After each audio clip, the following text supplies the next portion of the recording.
वैसे अकबर इलाहाबादी ने कहा है कि अकबर का मज़हब क्या पूछती हो मुन्नी, शियों में शिया सुन्नियों में सुन्नी, तो मैं वही मुसलमान हूँ। फिर मौलवियों से क्या आपके संबंध हैं? मैंने कहा मौलवी इतना पसंद करते हैं कि एक शायर ने कहा है, जाहिद तंग नज़र ने मुझे काफिर जाना और काफिर ये समझता है मुसलमान हूँ मैं। लोकतांत्रिक आवाज़ों को दबाने के लिए 7 मई को उत्तर प्रदेश एटीएस ने सुबह सुबह मानवाधिकार अधिवक्ता मोहम्मद शोएब को लखनऊ स्थित उनके घर से अवैध हिरासत में ले जाकर पूछताछ की। बताते ही चलें कि वरिष्ठ अधिवक्ता श्री शोएब ने पुलिस द्वारा फर्जी रूप से फंसाए गए दर्जन भर नौजवानों को कानूनी सहायता प्रदान कर उन्हें बरी करवाया। उनका एक संगठन है रिहाई मंच, जिसके बैनर तले समाज के शोषितों वंचितों की लड़ाई जारी है। खिरियाबाग में अभी भी किसानों मजदूरों का आंदोलन चल रहा है, जिसमें रिहाई मंच महासचिव राजीव यादव सक्रिय रूप से अपनी लोकतांत्रिक भूमिका का निर्वहन कर रहे हैं। बकौल मोहम्मद शोएब, उनकी गिरफ्तारी कर्नाटक चुनावों को देखते हुए मुसलमानों में डर पैदा कर यह संदेश देना था कि जब एक वकील सुरक्षित नहीं है तो आम मुसलमान की क्या हैसियत। 75 वर्षीय मानवाधिकार अधिवक्ता जो लंबे समय से बीमार चल रहे हैं, इस घटना के बाद उनके तेवरों में कमी नहीं आई है। इसका बड़ा कारण है कि उन्होंने लंबा संघर्ष किया है। वे कहते हैं कि बिना डरे अन्याय अत्याचार के खिलाफ लोकतांत्रिक तरीकों से आवाज़ उठाएं। यहाँ से ये कह करके ले गए थे कि जो है आपको चलना है अमीनाबाद थाने, लेकिन जब गाड़ी में बिठाला तो बजाय अमीनाबाद थाने, गाड़ी क्या पैदल का रास्ता अमीनाबाद थाने का हमारे यहाँ, लेकिन गाड़ी पर बिठाला तो उसी वक्त मैं समझ पा गया कि जो है अमीनाबाद थाने नहीं जाना, कहीं और ही जाना, या तो एनआईए के लोग होंगे या एटीएस के लोग होंगे। मैं दोनों में कंफ्यूज था। लेकिन जब गाड़ी चली है और जैसे पहुंची है केकेसी, उसी वक्त मैं समझ गया कि जो है ये जाना है अब एटीएस ऑफिस, एटीएस हेडक्वार्टर और एटीएस के ही लोग। और ये शक मेरा दूर हो गया जब मैं एटीएस के आलमबाग की तरफ पहुंचा। और वहाँ पहुंचने के बाद में जो पूछताछ शुरू हुई, पहले नाम, पिता का नाम, डेट ऑफ बर्थ, कितने भाई बहन हैं, आपके पिता कितने भाई बहन थे, आपकी माँ कितने भाई बहन थे, सबका नाम, पता, आपके मामा के कितने लड़के लड़कियाँ थीं, आपके मामा कितने भाई थे, आपके पिताजी कितने भाई थे, उनके कितने लड़के लड़कियां हैं। तो ये सारी तरह की सवाल, या आपके पत्नी कौन है, ये सारे सवाल करने के बाद में फिर और सारे सवाल शुरू कर दिए। पीएफआई से आपका संबंध कब से है? तो मैंने तो सीधा सा कहा, भाई पीएफआई से मेरा कोई संबंध रहा ही नहीं है, तो कब से क्या बता दूं मैं? कोई संबंध रहा होता तो बताता।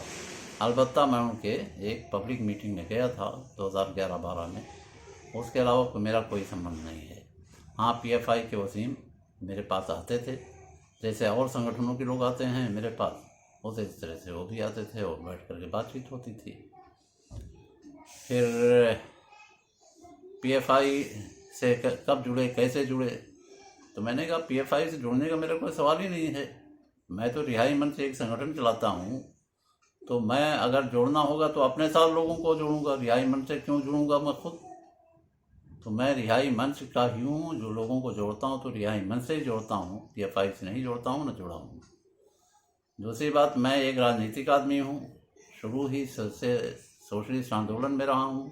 जब इंटर मैंने पास किया तभी सोशलिस्ट पार्टी का मेंबर बना। सोशलिस्ट पार्टी नौजवान जो संगठन था, समाजवादी युवजन सभा, उस वक्त मैं उसका सदस्य बना और लखनऊ यूनिवर्सिटी में उसका सेक्रेटरी रहा। जब से लखनऊ यूनिवर्सिटी में आया तब से लेकर के और जब तक छोड़ा तब तक। ये सारी बातें कहने के बाद फिर जो है फिर ये पूछा गया कि आप कौन से मुसलमान हैं, शिया हैं, सुन्नी हैं? तो मैंने कहा मैं मुसलमान हूँ, फिर भी मैंने कहा सुन्नी हूँ। तो अभी तो आप कह रहे थे कि मैं मुसलमान हूँ, शिया सुन्नी नहीं हूँ। तो मैंने कहा जो अब आप इतना ज़ोर दे करके पूछ रहे हैं तो मैं कह रहा हूँ। वैसे अकबर इलाहाबादी ने कहा है कि अकबर का मज़हब क्या पूछती हो मुन्नी, शियों में शिया सुन्नियों में सुन्नी, तो मैं वही मुसलमान हूँ। फिर मौलवियों से क्या आपके संबंध है, मौलवी आप क्या करते हैं, चाहते हैं, आपको पसंद करते हैं? मैंने कहा मौलवी इतना पसंद करते हैं कि एक शायर ने कहा है,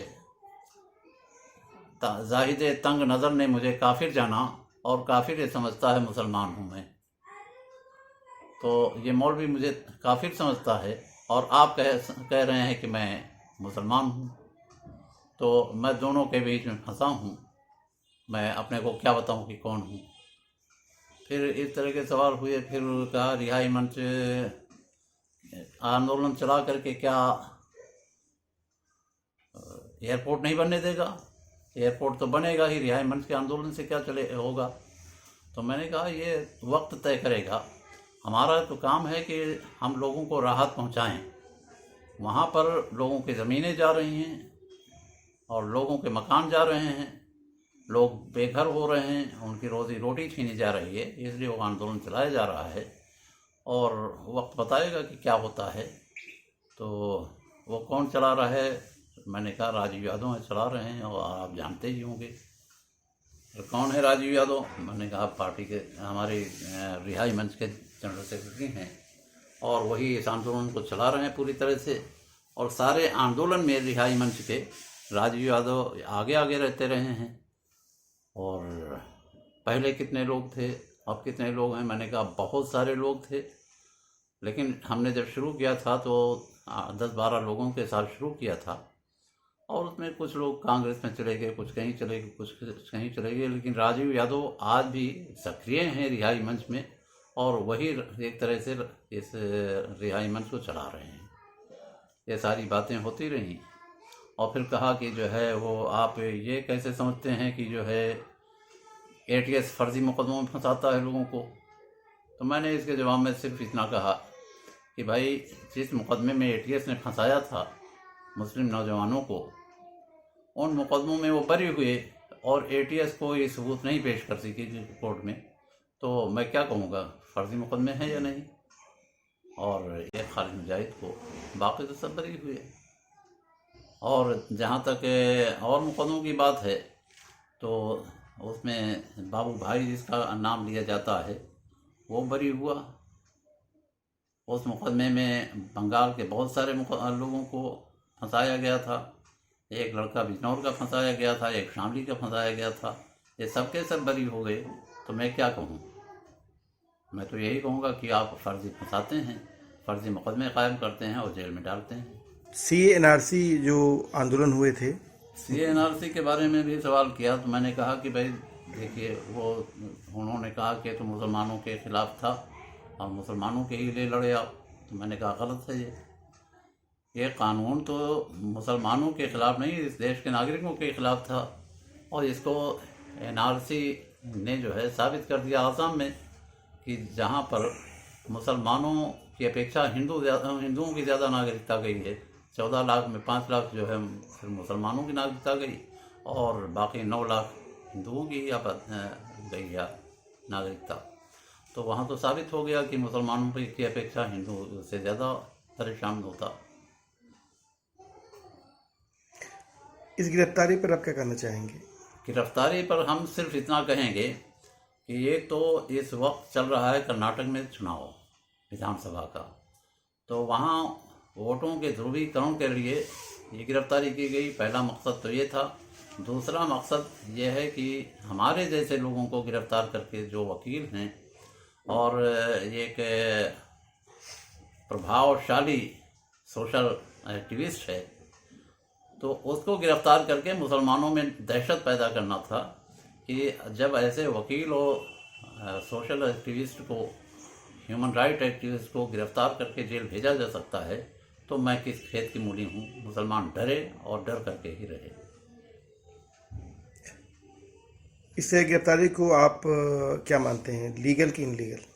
ये पूरी तरह से इलीगल था और जो है इसीलिए हमारी जो है एक हेबियस कॉर्पस की पिटीशन हाई कोर्ट में फाइल की गई थी, लेकिन जब रात में ये छोड़ गए तो उस हेबियस कॉर्पस की पिटीशन को वापस ले लिया गया।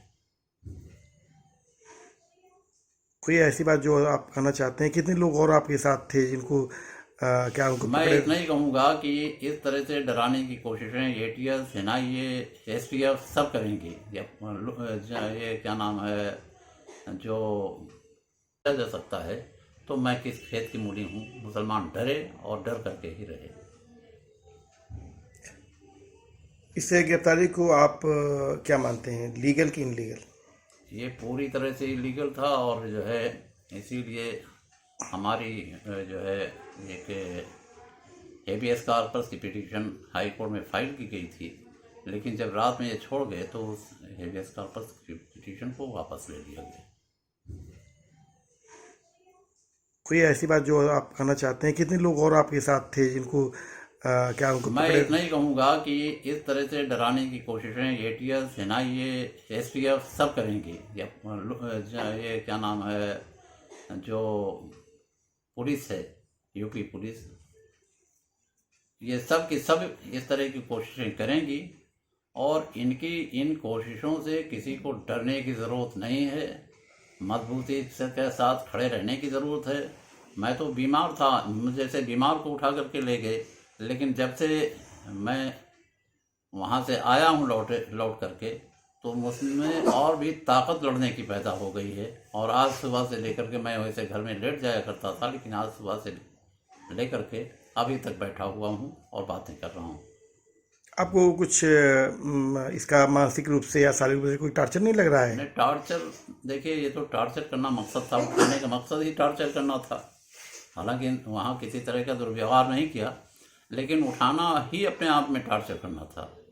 तो हम तो इसे इलीगल गिरफ्तारी कहेंगे और इसका मकसद टॉर्चर करना ही रहा था। आपसे किसी अन्य लोगों के बारे में कुछ वीडियो, मुझसे- फोटो या फिर? मुझसे एक वीडियो दिखाई गई थी और एक फ़ोटो दिखा करके पूछा गया था कि ये वीडियो जिसमें आप पुलिस के खिलाफ बोल रहे हैं, ये कब की है? तो मैंने कहा ये आजमगढ़ में जब लोगों की टांगें तोड़ी जा रही थी, तो उन्होंने खुद ही कहा वो जो घुटने पर फायर करके किया जा रहा। तो मैंने कहा हाँ बिल्कुल वही बात है, उस वक्त का वीडियो है। और ये जो फ़ोटो आप दिखा रहे हैं, जो सम्मेलन है, प्रेस कॉन्फ्रेंस है, ये सम्मेलन या प्रेस कॉन्फ्रेंस हमने राजीव यादव को आजमगढ़ से विधानसभा का चुनाव लड़ाया था, उनके चुनाव में उनके समर्थन के लिए हमने जो है प्रेस कॉन्फ्रेंस किया था। इसमें डॉक्टर अयूब हैं, भरत गांधी हैं, पीसी कुरील हैं, ये तमाम लोग थे और सबने समर्थन दिया था।